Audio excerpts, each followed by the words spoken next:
meeting. Yes, guys, I think I've got it here. It's very strange clicking the same things and getting different results. Meeting. Yes, guys, I think I've got it here. Right. It's very strange clicking the same things and getting different results. Meeting. Yes, guys, I think I've got it here. Right. Are we on there now? Can somebody check on their phone? I think it should be okay now. Yeah, you're on. We're all on. Yeah. Yeah. Good. So we say hello to whoever is watching us on YouTube. This is Emmy's Existential Zone session, Sunday live session for members of the inner circle of the channel. And we have decided to have the occasional Zoom meeting. So this is one of them. So only people who have been invited to this Zoom meeting, who have been members of the channel for a while, can be part of it. And here they are. So we have Eva. Eva, say hello.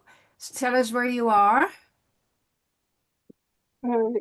So I say what I think about our feeling with our body. Just say who you are. We're just doing a quick round. I am Eva from Israel.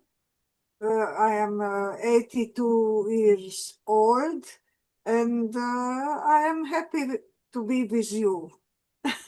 Thank you, Eva. So next is Cornelia.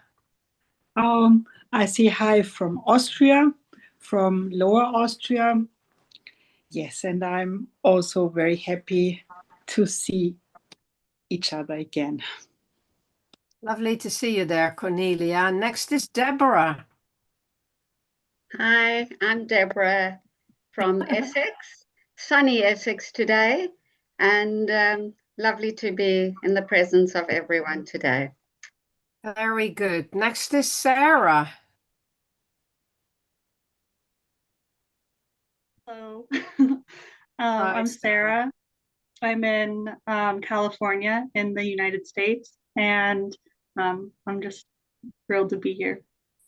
And you have now moved, have you? Still in the process of it. Still in the process. Takes a long time. Yeah. Lovely to see you there. Next is Jim. Oh, hi. I'm Jim from Edinburgh in Scotland, where it's cold and wet. Is it? But wow. I can sympathise with you, Emmy, because I just spent 3 days trying to get a wireless security camera installed by myself, and it didn't work, so I'm sending it back. Oh, it's frustrating, isn't it? Yeah. So I'm going to... It's wonderful when it works, and it's horrible when it doesn't. Okay, next is Peggy. Peg. Hello, this is Peggy from Arizona, USA, and it's lovely to be here, to see everyone's faces. It's really cool to see everyone in person, isn't it? It's almost like seeing you for real. Yes. And next is Pauline. Oh, hi, it's Pauline from West Sussex in the UK. It's very hot, and I've just been watching a bit of Wimbledon on the television. Yes, it must be so hot for these athletes to be doing this intense sport in this temperature. Dreadful. Yeah. Okay, next is Ron. Yes, hi, I'm Ron. Ron. Hello, everybody. From New York City in the United States, and it's pretty hot here too. I mean, it was raining, so it cooled it off a little bit, but it's been 100 degrees, weather. Really? Yeah, the other day anyway. Too much. Yeah, well, it's lovely to have you here. You look very cool there. You look like you're in a cool room. I am. And next is River. So good to see you, River. That's the first time we see you in person, isn't it? It is. It's my first Zoom, so so glad to finally be able to join you live. I've been part of the inner circle for about 9 months now, and my first meeting was on the winter solstice. So, and now I'm finally getting to join you live. So I'm so pleased to be with all of you. And Really brilliant. Yeah, I'm very glad you're here. Very good. And next is Leonid. Leo. Hi, all. Yeah, I'm Leo. I'm in Haifa right now in Israel. Yeah, I think it's hot outside, but I haven't been outside for like 2 days, I think. But yeah, it's And a bit. anyway, you're used to that in Israel, aren't you? I'm not. I'm an immigrant from Russia, so not at all, to be I honest. know you are, yeah. Yeah. Well, nice to see you all anyway. Yeah. Lovely to see you again, yeah. And next is Mac. Hello, I'm Hi, Mac. Mackenzie.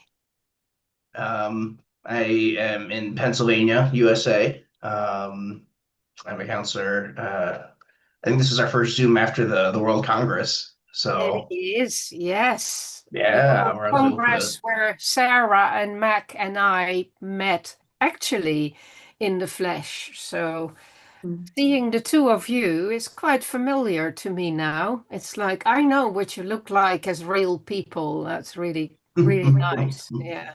Absolutely, it was a pleasure to be amongst my fellows. Let me put it that way. I really appreciated it.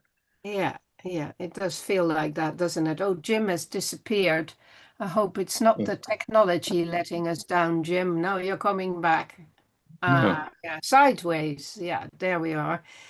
Very good. Excellent. So we're going to be speaking about the reading, if you like. And we can also talk about these videos I've been posting about existential courage. I think I've done about 7 or 8 now, and there are another 7 or so to come. So they don't do very well. They're too serious. Not many people like to watch them, but the people who do watch them appreciate them a lot. So I'll keep doing it even so, because I know they're the kinds of videos that people will look up later on when they're having to do an essay or they're wanting to find out about a particular philosopher. Then they might find them. So I'll keep doing those until I've done that whole series. And if you've been watching some of them, we can talk about them as well. But bring anything you like. Ask any questions you like. Over to you. I know, Eva, you want to say something, so go for it. I can. First, it's a pleasure to see you and hope you are all well. I would like to say something regarding our bodies. There are millions of people who are born with or acquire physical or mental disabilities. For them, existential courage is a daily necessity. Having an autistic nephew in the family, I truly appreciate the child's suffering and the effort the entire family puts into helping him to live. None of us is perfect. Some have visible disability, while others have hidden ones. Let us help those who are vulnerable. That's all. Well, thank you very much. Thank you very much. Yes. I'm not sure that my bit in the book about that has been read yet, but there is a bit in the book about that. What a huge difference it makes, what kind of body you're born into, and if you are born with a disability or have a disability at a later age, that's even harder, I think, in many ways. It's a completely different existence. Yes, but there are a lot of people like this, and we speak only Yes. or only about healthy people. There are a lot of invalid people. Yes, there are, but I think it's very important to remember that quite often when people are in that situation, they are having to learn to come to terms with the situation because they have no other choice. And therefore, they are forced to find existential courage from a very early age. And I have worked with numerous people in that situation. I've also worked with people who had accidents and because of that became invalids in later, well, disabled in later life. And that is a completely different ball game because then there is a process of grieving that has to happen first. Grieving for the arm you've lost or for the leg you've lost, or grieving for the paralysis that, you're now told cannot be helped. So courage doesn't really come into it at first when that is the case. It takes a long time to let go of the feeling of being whole. And I think experience tells me that for those people, it's really the first time that they fully appreciate what a privilege it was before they became disabled. Because this is the terrible reality that those of us who are born kind of whole, we tend to see problems with very small things that are wrong with us. And we forget that actually mostly our bodies are fully functional and are incredibly useful and helpful to us, no matter what we look like, really. But for people who lose their capacity at some stage in their life, especially I think it's hard for those who lose it when they're teenagers. And that happens a lot because teenagers tend to have horrible accidents because they're reckless sometimes. And then it's even worse because they discover that they've done this to themselves. And the loss of that full functioning of the body comes as real hardship. But Eva, you are talking about something different. You're talking about families of children who are born with disability and how the families have to come to terms with that too, and how they have to find a new kind of way of life, which is absolutely about courage. I'm sure some people in the group probably have had some experience with things like this. It is a huge thing, and I have great admiration for for how families do cope with that most of the time. Not always, I have to say. I've also come across people who kind of started hating the children that had been born that way and wanted to be rid of them. But that's rare.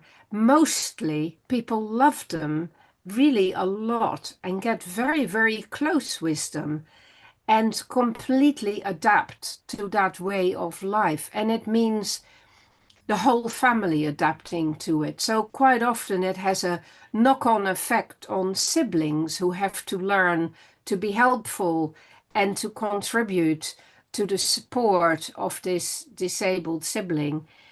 It's a very big deal, and quite often it makes people very brave and very kind-hearted, I have found, because they become humble. They realize, it's often a matter of luck if we have good things happening in our lives, and they can be taken away at any kind of time.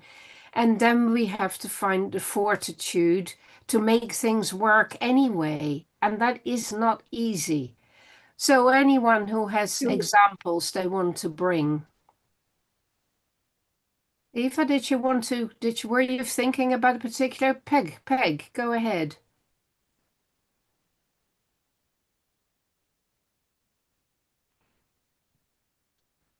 Sorry.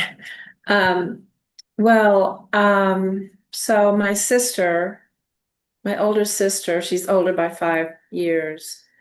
When she was 8, she contracted polio. Mm. And it was a huge, of course. I look back on it and think, how did my parents deal with that?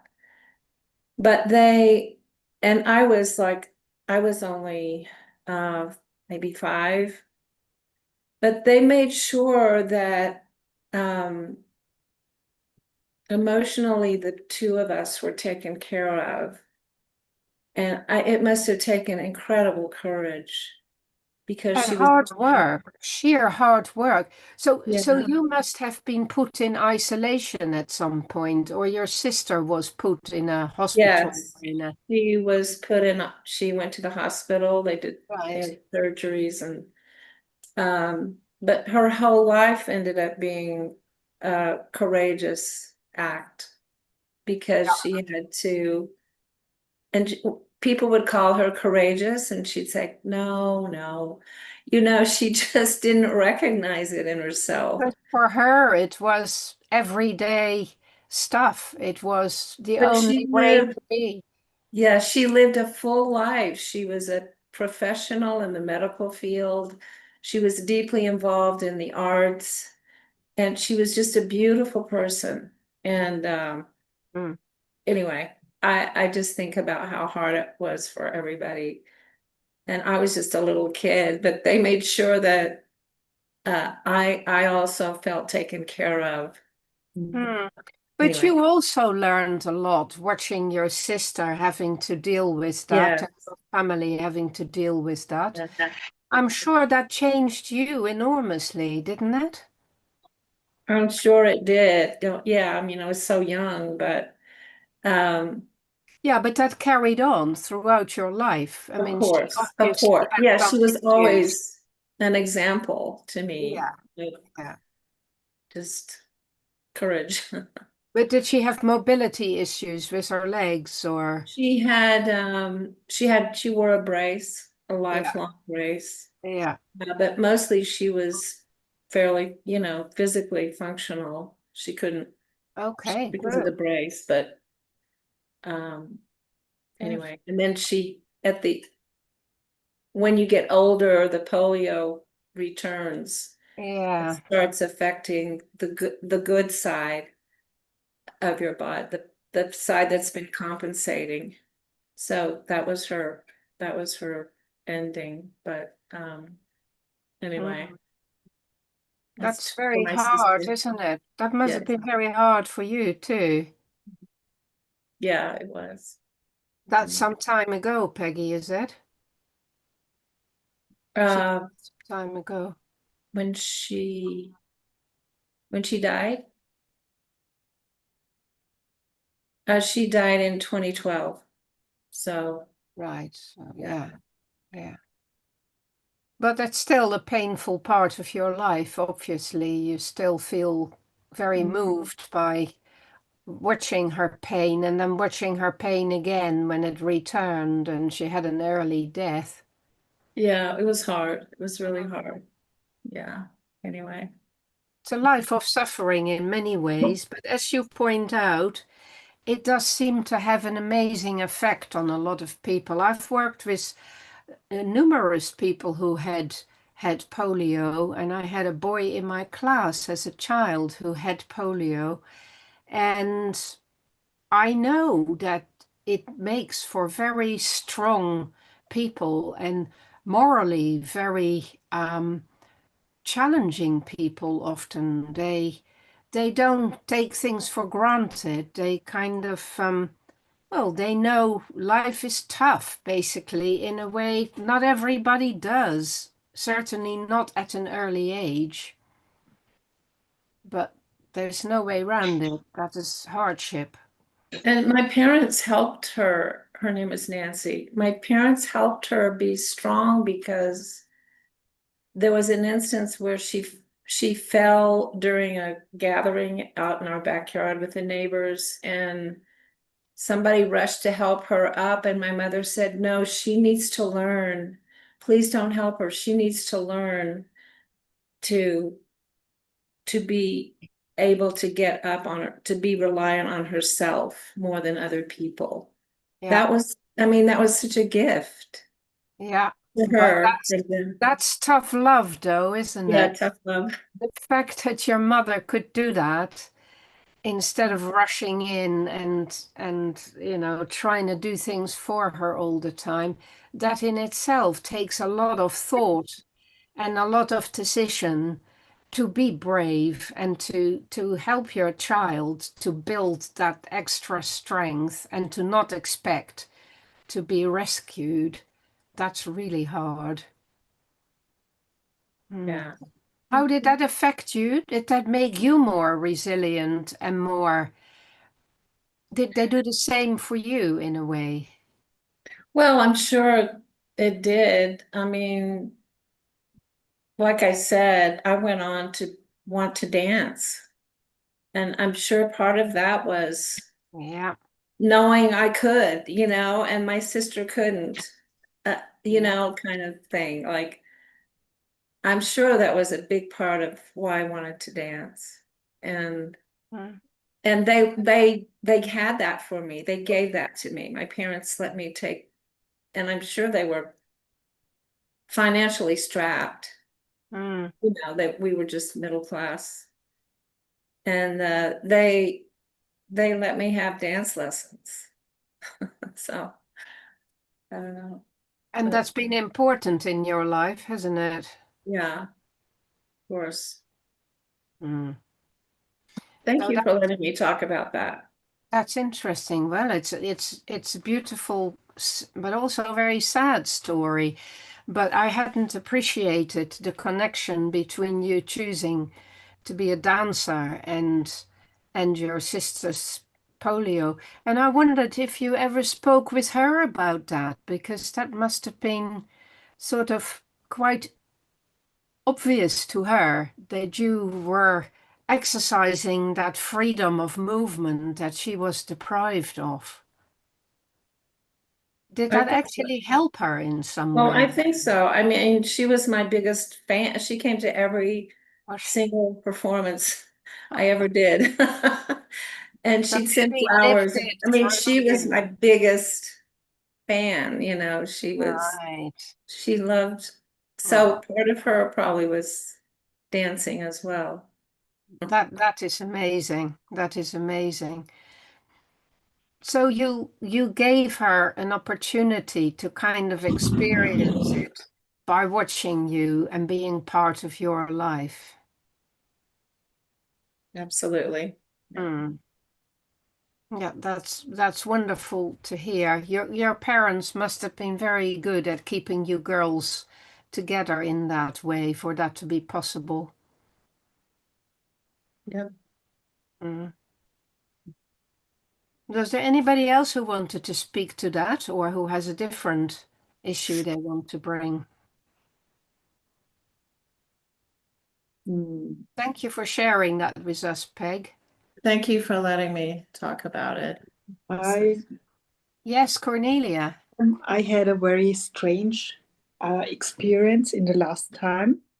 They removed my gallbladder in the end of May, and 1 week after that, my knee starts to hurt.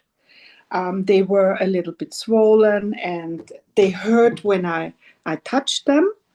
And then I had for a whole month very strong knee pains, and even in my holidays I took very strong painkiller.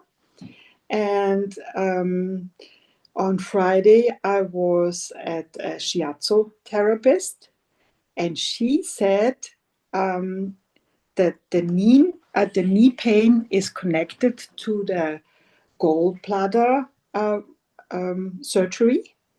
And she said the meridians are they have to find a new way. And I found it very interesting, because now my knee pain, and the pain was very strong, is gone. Fantastic. And yes. What did she do? She gave me a shiatsu treatment, and she moved my body in all directions. And then in the beginning, she asked me to show her my tongue. And she said she can see that my tongue is a little bit white. And that's a sign that something's rotten in the body and there is an inflammation. Yeah. And I thought that would be also interesting to mention, because I must have done something that my tongue gets a little bit white. And it was so interesting for me that this meridian was disturbed because of the surgery of the gallbladder. Well, surgery affects us terribly, of course, because you get a lot of stuff injected into you that the body needs to get rid of. And since you don't have a gallbladder anymore, it's also become harder for the body to remove those toxic substances. So that could simply be what happened to you, that the toxicity of the operation, of the surgery, was sort of getting stagnating in your knees areas. But it's wonderful that she was able to help you with that and to resolve that for you. Yeah, and she told me I usually do that. In yoga there is exercise that's called sun. In Austria it's called sun greeting. Greeting of the sun, yeah. And she said I should do this 3 times a day. And I like this exercise very much because you have so much positions. Yes, your whole body gets dealt with. It's a good way to start the day, isn't it? The greeting to the sun, yes. And I'm so happy that because the pain was very strong. I had it the whole holidays and I took strong painkiller and now it's gone. And but I know I want to take more care of my body, and how, like you mentioned, don't wear any tight things. Yes. There's so many things we do to ourselves that are causing problems, the things we ingest, the things we don't ingest, the way we dress, the way we stay indoors, the way we do things with screens all the time. I'm very aware of how that messes with my very sensitive eyes, all these screens. Yeah. It is crazy, really, how neglectful we are in many ways with ourselves, and how incredibly important it is to keep moving. You may have not seen that in the United Kingdom this week, they've started a new scheme in the NHS because they've discovered that if a person walks for 35 minutes a day, and they do that at least 5 days a week, they have on average 4 extra healthy years of life. Incredible. And now they're going to be paying people money to go take walks. I thought this was quite remarkable, but really good. That's really good preventive medicine. And I think a lot of what we do with our bodies can be prevented, a lot is mechanical and we're not aware of it. And to become more aware of how we mess things up and stop doing it makes such a difference. I see Deborah nodding lots, so I bet you have something to say about that, Deborah. Gosh, we don't know. Yeah, spine issues, Spine issues. The mechanics of spine issues, like once you have something fixed. I've had 2 operations already, but once you start with that, it changes the dynamic of things. And now I've got another procedure on the 17th of July. So that will be deal with the knock-on effect of an earlier operation. But having said all of that, it's 24/7 pain. But I still move every day. It's the very first thing I have a treadmill right here. And it's the very first thing I'll do is walk at least half an hour.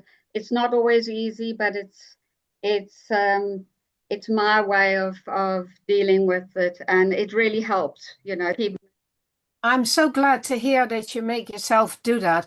I hadn't fully appreciated how much pain you're in, though, Deborah. You don't talk about that very much. That's when I get to listen to your videos, Emmy. So thank you for that.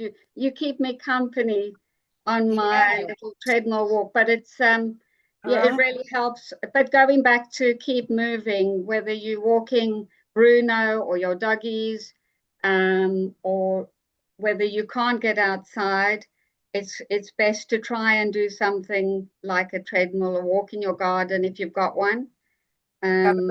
Absolutely. Yeah. But we know Eva does this too. Normally she goes to gymnastics around this time, don't you, Eva? Today I want to be with you. Yeah. Well, we're very happy to have you there because it's such a pleasure to actually see you and hear you properly. When normally it's just, you know, Eva G and word. Thank you. Yeah. Well, it's lovely to see everyone. I am beginning to get to know these guys, though. I have to say, it's funny. It's just these few times we've done it, some of you are becoming quite familiar to me now, especially Pauline and Cornelia, of course, who I've seen for slightly longer times. And Eva, who I've seen quite a fair few times because you've been to workshops. Leo, I've seen you before as well. And of course, Sarah and Mac, I've seen you in the flesh. Deborah also, you've been to several workshops. And Ron and Jim as well. Peg as well. River, so nice to make you part of this team now and to recognize you, your face and your presence, and soon your voice. Say some more so that we get used to your voice a little bit more.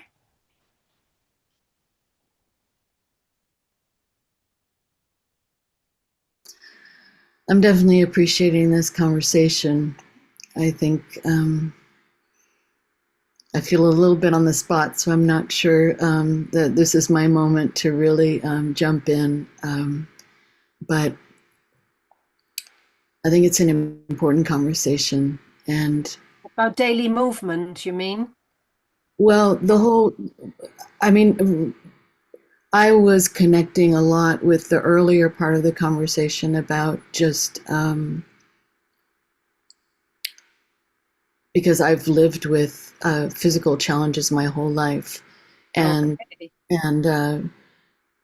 just knowing, I just know that experience really directly. Mm-hmm.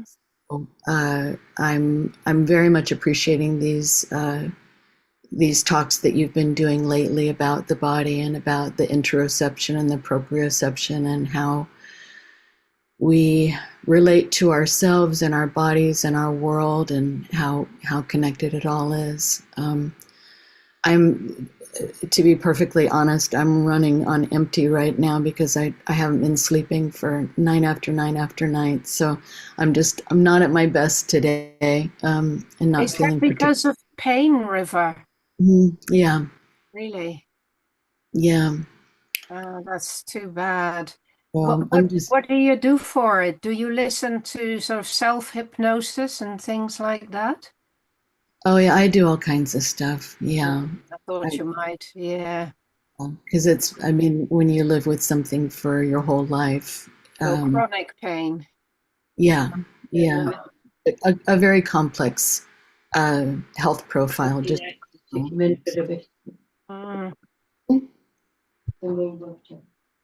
that's a kind of disability, isn't it? Oh, completely. It's driven my entire life. And I was actually I actually was trying to work on an essay about this in preparation for today because I wanted to just give it some deep thought and maybe come with a little something to contribute. And I wasn't quite able to meet that yet today, but it's something that is very alive for me, and that I'm appreciating the way that you discuss it, because it helps me to process and think about it differently and come into relationship to it differently. Mm. I'm presently in a period of really endeavoring to come back from a period of pretty deep despair from having I just kind of really hit my wall with all of it. I have, this is helping. Nice to see that there. Yeah. Mm-hmm. Oh. So I'm working my way through the book and listening to a lot of your talks, and there's something about the way that you present these ideas that is landing in a way that is really meaningful for me, and I really want to thank you for that.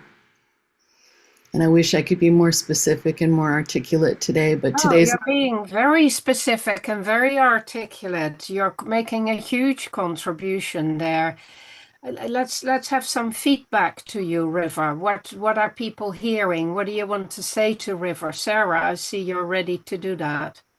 Yeah, I guess I want to say thank you for showing up.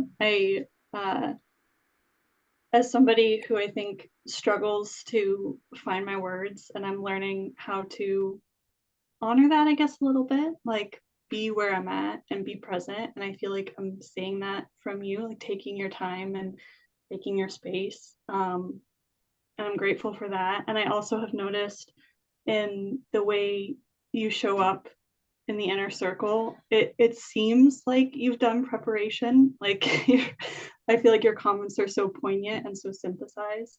And they always like stay with me after. And so it makes sense you saying that you wanted to like write an essay. I feel like that kind of aligns with that. Yeah, so I just want to say thank you for the way you're showing up today and for the way you show up in general. Thank you, Sarah. That's absolutely spot on, isn't it? Thank you for saying that. And River, I can see this moves you, and this means a lot that Sarah is saying that to you too, because you feel seen and appreciated, and you realize that you are bringing something from the pain that is actually admirable, which is precisely what we were talking about earlier. That people who are challenged in that way do go a path that makes them special, that makes them deep in their experience, and that also often do what has happened to you, which is you're slowing down. You know you need to attend to yourself, and you know you need to pace yourself, and you know you need to be safe, and you know you need to be careful. All these things are evident from the way you present here today. And as Sarah is saying, in that way you become a role model to other people. Yes, Pauline? Oh, thank you. And I also wanted to, I'm really moved, River, by what you're saying, and Sarah, and the fact that you're, maybe I want to say that you're not alone in your hitting your wall, or I can't quite remember the words that you said, but those places where it's very tough and gritty. I know the group know a little bit, but I've been in and out of such a place as that myself, and just actually the courage to do what Deborah says and get up and get on that treadmill every day. The so simple things are, you know, and just show up here. So I find it really essential, actually, that those that love me and others can express that I'm not alone where I am, actually. And maybe that's the thing that splits the atom and makes the difference in me, having the courage to go on. So if River I know everyone would want to say the same, but I'm just sort of saying it's you're doing amazing. Really, there's something there about solidarity as well, though, isn't there? To saying actively, you both are struggling with that, and it's good to be able to be here and to support each other, as it were, and to acknowledge what that is like when you have to live like that, with that kind of pain and that kind of feeling that it's too much sometimes. Yeah, what do you do with that too muchness, in a way, Emmy?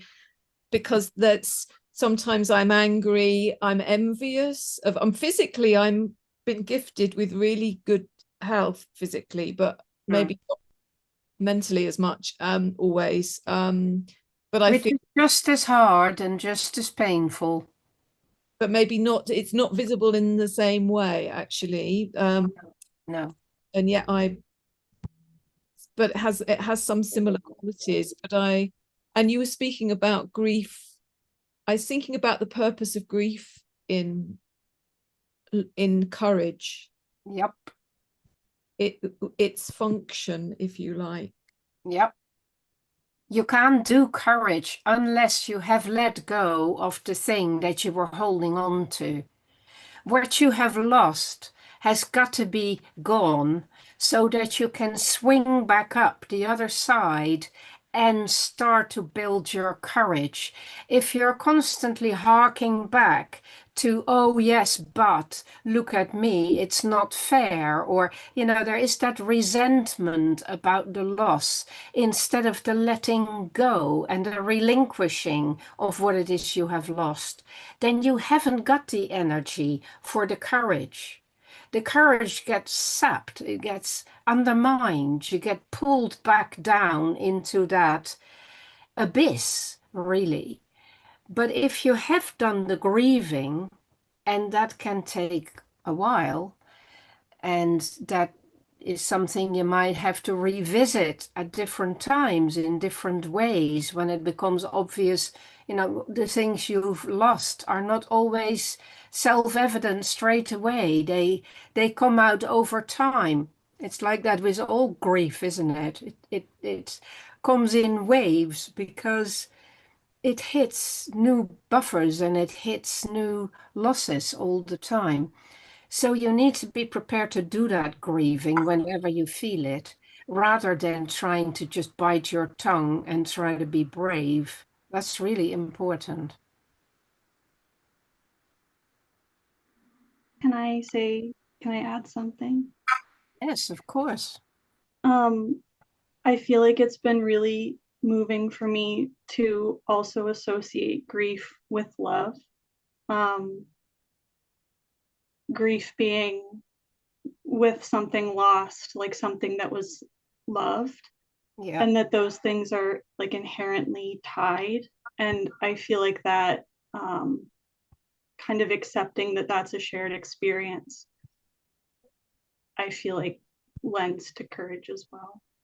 That's really important. And the more you love something that you've lost, the tougher it is to do the grieving and the longer it takes. But that also means that the more value it has, and that doesn't go away. I think people often think that grieving is to let go of the value, but it isn't.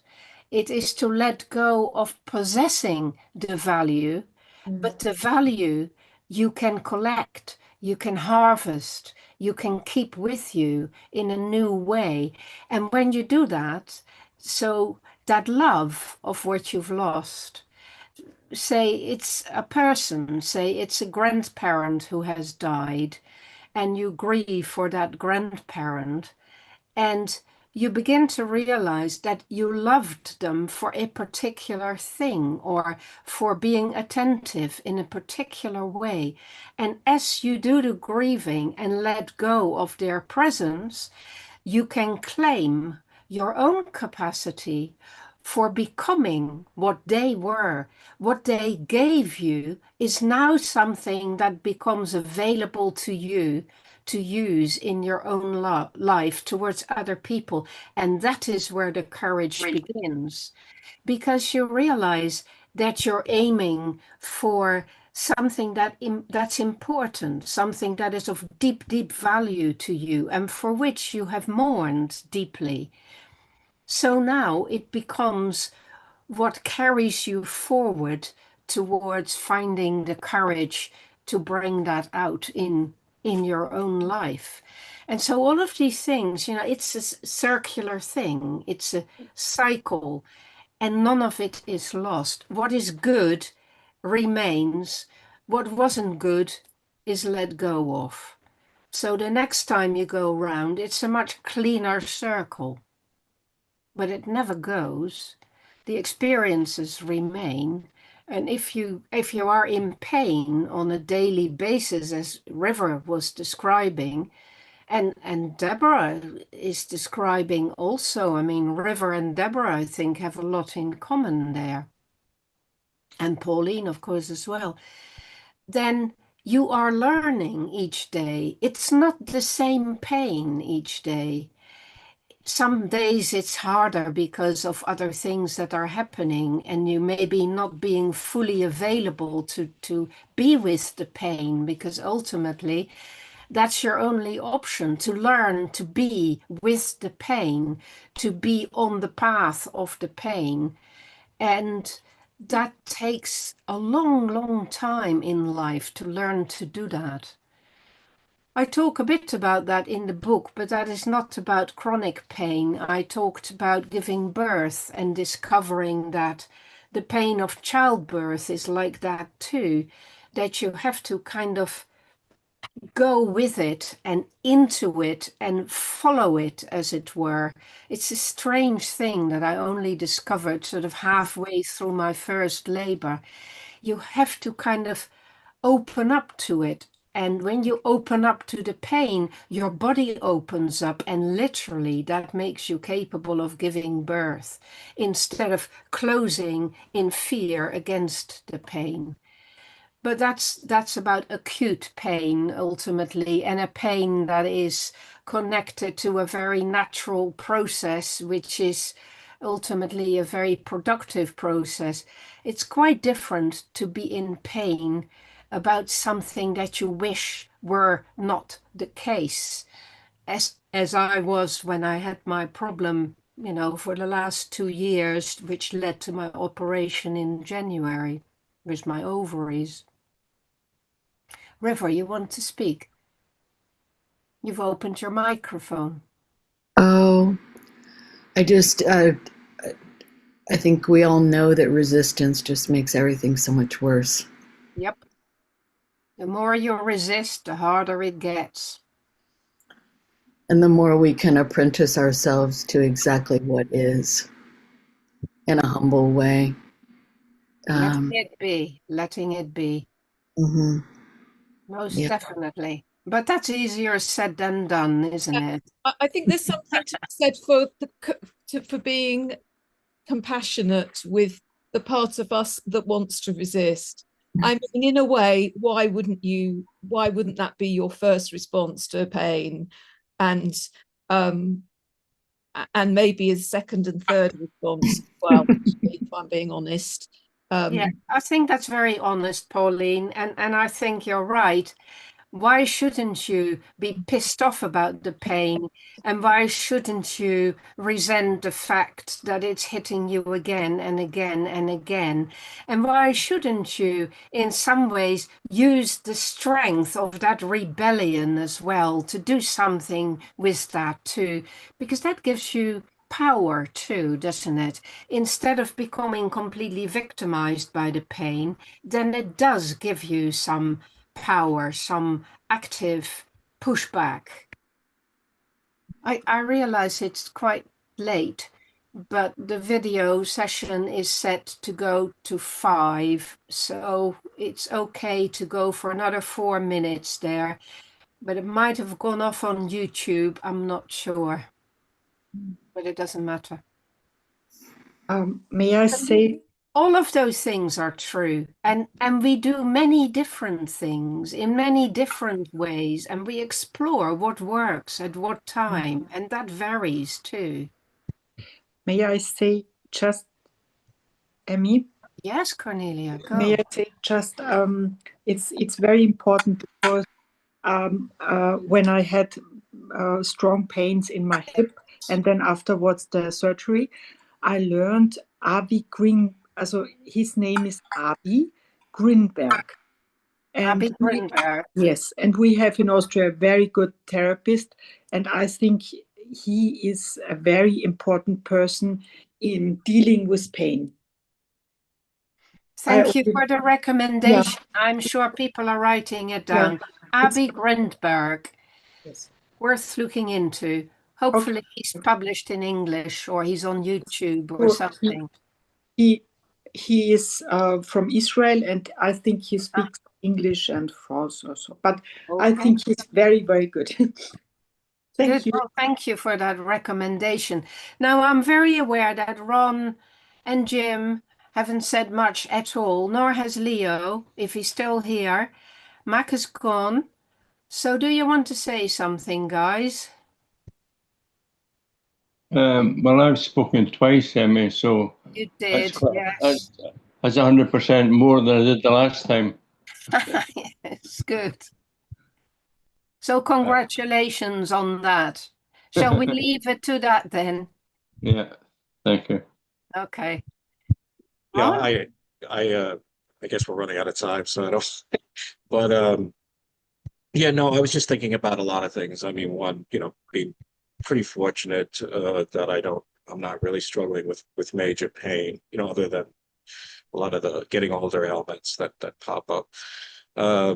But the discussion of courage, and maybe some other time I can go into it, if it ever comes up again. But I was just thinking about my mother, the most courageous person I ever knew. She raised 5 children on her own.